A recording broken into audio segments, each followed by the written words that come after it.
Hello students. Last हमने अपना chapter PPC का फर्स्ट चैप्टर कंप्लीट कर लिया है। ठीक है, आज हम कौन सा चैप्टर स्टार्ट लेंगे? आज हम उसका सेकंड चैप्टर स्टार्टअप ले रहे हैं, इन्वायरमेंटल स्कैनिंग।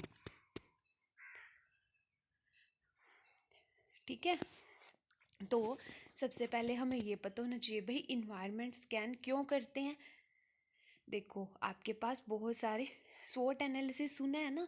जो स्वोट एनालिसिस होता है उसको देखने के लिए भी हम इन्वायरमेंट स्कैन करते हैं। और बिजनेस के अंदर हमें बहुत सारी अपॉर्चुनिटीज़ मिल सकती हैं, हम उन्हें ग्रैब कैसे करेंगे, क्या चीज़ कितना अफेक्ट करेगी, तो ये सारा आता है हमारा इन्वायरमेंट स्कैनिंग में।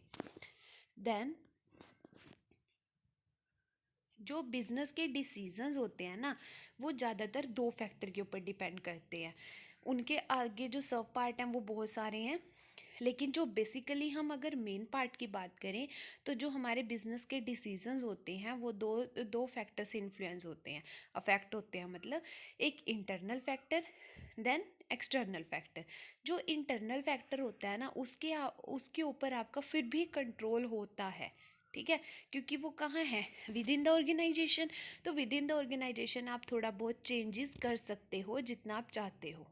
ठीक है, लेकिन जो एक्सटर्नल फैक्टर्स हैं, एक्सटर्नल फैक्टर्स भी ना आगे दो पार्ट में डिवाइड होते हैं।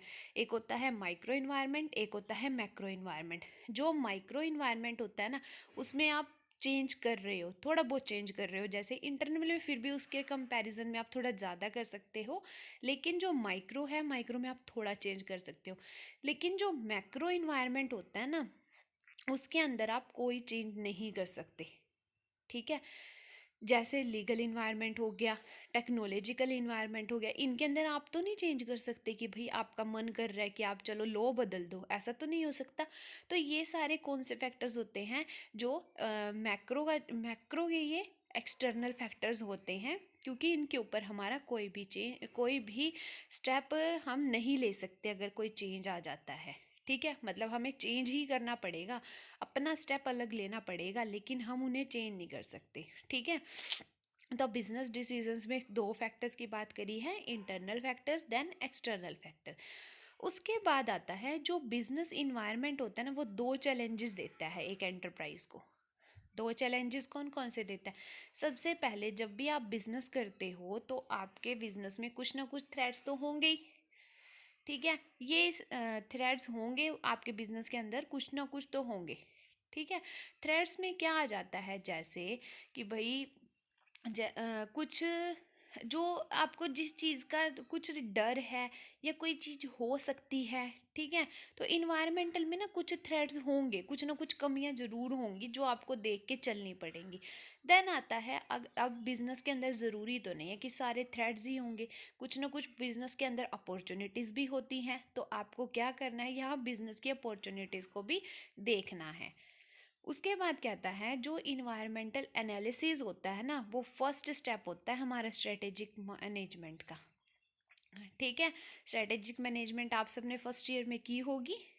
तो ये कहता है कि जो भी आपने अपना इन्वायरमेंट एनालाइज करना है, क्योंकि बहुत ज़्यादा इम्पोर्टेंट है उसमें। जैसे अभी हमने लास्ट टॉपिक किया था, उसमें भी क्या था हमारे पास, सबसे पहले क्या करता था, generation of idea, then monitor the environment. तो वही बात बोलता है कि इन्वायरमेंट को एनालाइज करना, देखना, समझना, ये बहुत इंपॉर्टेंट स्टेप होता है हमारा। ठीक है, देन डेफिनेशन। इन्वायरमेंटल स्कैनिंग क्या होती है? मॉनिटर करना, देखना, उसे इवेल्युएट करना, चेकआउट करना कि भाई हाँ उससे क्या अफेक्ट हुआ है, क्या नहीं हुआ है। Disseminating of information from external and internal environment to की peoples within the corporation. देखो यहाँ क्या कर रहा है, यहाँ ये जितनी भी इंफॉर्मेशन है उसके पास, एक्सटर्नल से रिलेटेड या इंटरनल से रिलेटेड, सारी की सारी इंफॉर्मेशन को वो क्या करेगा, कलेक्ट करके मॉनिटर करेगा, चेकआउट करेगा, फिर उसे इवेल्युएट करेगा कि भाई उसका क्या क्या इफेक्ट पड़ रहा है और कैसे कैसे पड़ रहा है। ठीक है, इवेल्युएट करने के बाद उस सारी इंफॉर्मेशन को वो क्या करेगा, फिर वो अपनी ऑर्गेनाइजेशन के साथ देख के चलेगा कि भाई मेरे इससे क्या फ़र्क पड़ रहा है। स्कैन करना है ना आपको, तो देखना है, चेकआउट करना है सही है या नहीं है। जैसे बोलते हैं ना डॉक्यूमेंट स्कैन कराने, तो वैसे ही अब आपको क्या करना है, आपको अपना इन्वायरमेंट स्कैन करना है। तो क्या करोगे, इंटरनल टू की people with in the corporation, जो भी आपके की पीपल हैं ऑर्गेनाइजेशन के, उनके साथ मिलके आप यहाँ पे क्या कर रहे हो, आप अपने एनवायरनमेंट को स्कैन करते हो। ठीक है।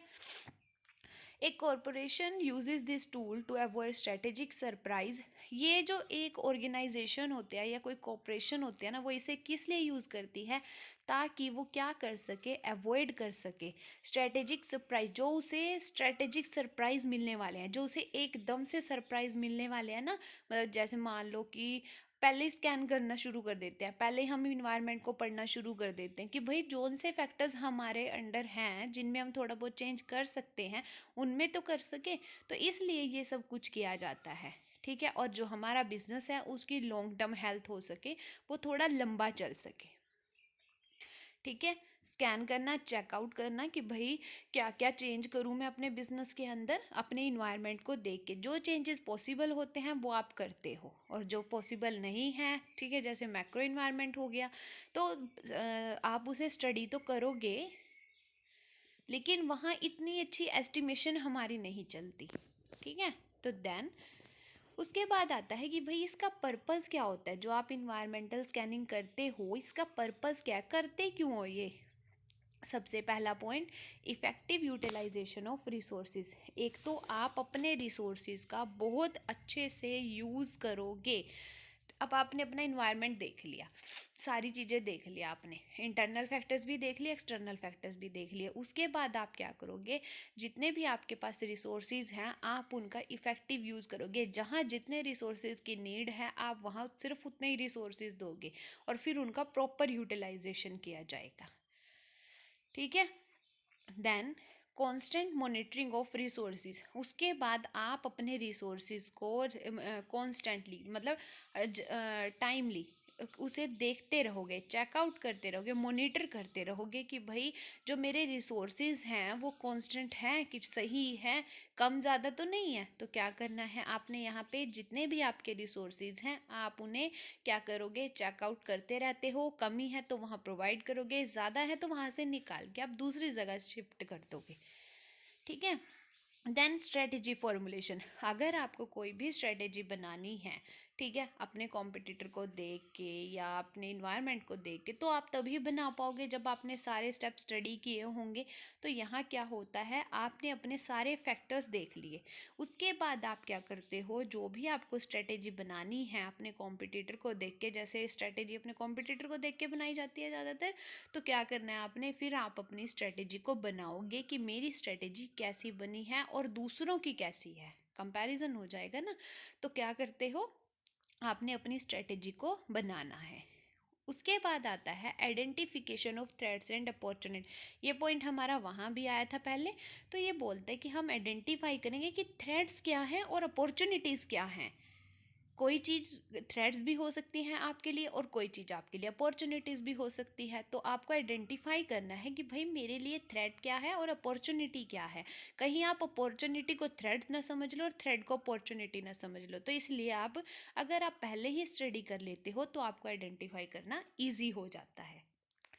उसके बाद आता है यूज़फुल फॉर मैनेजर्स। मैनेजर्स के लिए क्यों यूज़फुल है, क्योंकि जो भी कोई एकदम से डिसीज़न लेना होगा वो मैनेजर को लेना है। तो और मैनेजर क्या कर रहा है, मैनेजर पहले ही अपने इन्वायरमेंट को स्टडी कर रहा है कि अगर जो भी उसमें पॉसिबल चेंजेस है वो पहले ही ले लेगा, उसे एकदम से नहीं ये सारा काम करना पड़ेगा। ठीक है। और अपने बिजनेस में चेंजेस नहीं लाने पड़ेंगे। तो मैनेजर्स के लिए बहुत ज़्यादा यूज़फुल ये होता है। उसके बाद आता है प्रिडिक्शन ऑफ फ्यूचर। अब आप क्या कर सकते हो, इन्वायरमेंटल स्कैनिंग कर रहे हो तो आप इन्वायरमेंट स्कैनिंग अभी प्रेजेंट के लिए थोड़ी कर रहे हो, आप तो अपने फ्यूचर के रिगार्डिंग करो, पहले ही करते हो ना इन्वायरमेंट स्कैनिंग। तो आप क्या करते हो, अपने फ्यूचर को प्रिडिक्ट करने के लिए भी आप इन्वायरमेंट स्कैनिंग कर सकते हो, और आप फिर अपने फ्यूचर को सोच सकते हो कि भाई मेरा फ्यूचर क्या होगा। ठीक है। तो यहाँ आपने क्या किया है, ये इसने हमें इसके पर्पसेस बताए हैं कि भाई क्या क्या पर्पस होते हैं इन्वायरमेंट स्कैनिंग के। सबसे पहले इसने क्या बताया है कि हम अपने रिसोर्सेज को अच्छे से यूज़ कर पाएंगे, उन्हें मोनिटर कर पाएंगे, फिर हम अपनी स्ट्रेटेजी को बनाएंगे, स्ट्रेटेजी बना के हम अपने थ्रेट्स और अपॉर्चुनिटीज़ को देखेंगे। फिर वो जो हमने किया वो हमारे मैनेजर्स के लिए भी तो हेल्पफुल है ना, तो मैनेजर्स के लिए वो हेल्पफुल होगा। देन हम अपने फ्यूचर को प्रिडिक्ट करेंगे कि भाई फ्यूचर के लिए ही सब कुछ आपने ये स्कैन किया है। ठीक है, तो नेक्स्ट आगे आता है कि भाई जो इन्वायरमेंटल स्कैनिंग आप करते हो उसे कौन कौन से फैक्टर्स अफेक्ट करते हैं। अब आप इन्वायरमेंट स्कैन कर रहे हो, ऐसा तो नहीं है कि जो आपने सोचा था सीधा ही हो गया, कुछ ना कुछ चीज़ तो उसे भी अफेक्ट करेगी। तो कहता है भाई इन्वायरमेंटल स्कैनिंग में कौन कौन सी चीज़ें होती हैं या कौन कौन से फैक्टर्स होते हैं जो हमारी इन्वायरमेंट स्कैनिंग को अफेक्ट करते हैं। देखो, इवेंट, कोई चीज़ हुई होगी, ठीक है, इवेंट इवेंट होता है, कभी तो कुछ हुआ होगा, तो इवेंट जो होता है ना वो हमारी इन्वायरमेंट स्कैनिंग को बहुत ज़्यादा अफेक्ट करता है। जैसे अभी आपको इवेंट बताऊं तो जैसे ये हुई थी, लीकेज हुई थी, जो गैस लीकेज हुई थी यूनियन कैम्ब्रिज फैक्ट्री में, भोपाल गैस हुई थी ना, लीकेज हुई थी, भोपाल गैस ट्रेजेडी जो हुई थी, तो वहाँ पे वो एक इवेंट था। उस इवेंट से बहुत कुछ आपको सीखने को मिलता है। वहाँ से आप क्या कर पाते हो, उस इवेंट को देख के आप कुछ करोगे, चेंजेस करोगे, लेकिन पहले कोई चीज़ हुई ना, तो उसी के बाद तो आपने सोचा कि भाई हाँ अगर ये कुछ हुआ तो मैं दोबारा ऐसा कर सकता हूँ, मैं उसमें ये चेंजेस ला सकता हूँ। लेकिन पहले उस इवेंट का होना वो क्या करता है, अफेक्ट करता है हमारे इन्वायरमेंट स्कैन को। ठीक है, उसके बाद आते हैं ट्रेंड्स। ट्रेंड्स क्या होते हैं, ट्रेंड्स जो उसने बोला, देखो ये जो होता है ना, जो कुछ हुआ उसे आप अपने कोर्स ऑफ एक्शन में लेके आना, अपने साथ लेके आना। जैसे वो बोलता है भोपाल गैस ट्रेजेडी जो हुई, जो भोपाल गैस ट्रेजेडी जो हुई थी उससे क्या हुआ, उससे वो कुछ ना वहाँ पे कुछ अथॉरिटीज़ थी या कुछ भी था, उन्होंने क्या करा, आगे से कुछ सेफ्टी मेजर्स लेने ज़रूरी कर दिए, कुछ केमिकल्स को वहाँ से निकालना ज़रूरी कर दिया। तो वो क्या करा उन्होंने, वो ट्रेंड्स किया। ठीक है, इवेंट से आप ट्रेंड्स पे आए, क्योंकि पहले इवेंट होगा तभी तो ट्रेंड आएगा ना, तभी तो उसमें आप कुछ चेंजेस कर पाओगे। अगर इवेंट ही नहीं होगा देन आप क्या कर लोगे। ठीक है, तो यहाँ क्या हुआ, जो हमारे ट्रेंड्स थे हमने अपने ट्रेंड्स को देखा है कि भाई ट्रेंड मतलब उस मैंने क्या किया, उसमें कुछ चेंजेस मैं लेके आया, सेफ्टी मेजर्स लेके आया, मैंने केमिकल्स को रिमूव कर दिया। देन आता है इशू। अब इशू क्या है, अब देखो जैसे कि अगर कहीं पे कोई फैक्ट्री लगाई गई, ठीक है, तो वहाँ पे एयर पोल्यूशन तो होगा ही होगा, तो ये क्या है, ये जो इशू होता है उससे रिलेटेड इशू, ये जो इशू होता है ना ये इवेंट और ट्रेंड से मिलके बनता है। जैसे कहता है कि आजकल जो इन्वायरमेंटल पोल्यूशन जो बढ़ रहा है, ठीक है, जो इन्वायरमेंटल पोल्यूशन जो बढ़ रहा है वो हमारा इशू है। ठीक है, तो आप वहाँ से अपने इवेंट और ट्रेंड्स वहाँ से इसके सम अप होके चलते हैं। ठीक है, देन उसके बाद बोलता है एक्सपेक्टेशन ऑफ पीपल। अब कुछ ना कुछ तो एक्सपेक्ट करते होंगे, अब ये फैक्टर भी अफेक्ट करता है एक्सपेक्टेशंस भी लोगों की बहुत ज़्यादा होती हैं आपसे। तो वो कहता है कि जनरल पब्लिक की एक्सपेक्टेशंस बहुत ज़्यादा होती है, तो उसके रिगार्डिंग भी कुछ रूल्स रेगुलेशंस हमारे यहाँ बनाए जाते हैं।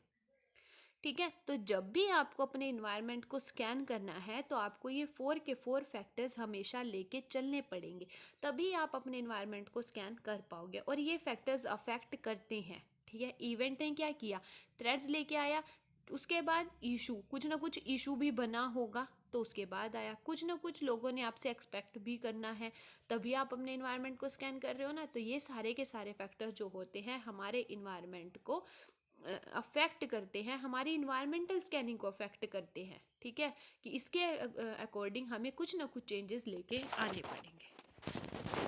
ठीक है गाइस, नेक्स्ट टॉपिक हम नेक्स्ट लेक्चर में करेंगे। अगर किसी को भी कोई भी डाउट है तो वो कमेंट सेक्शन में पूछ सकता है। Thank you.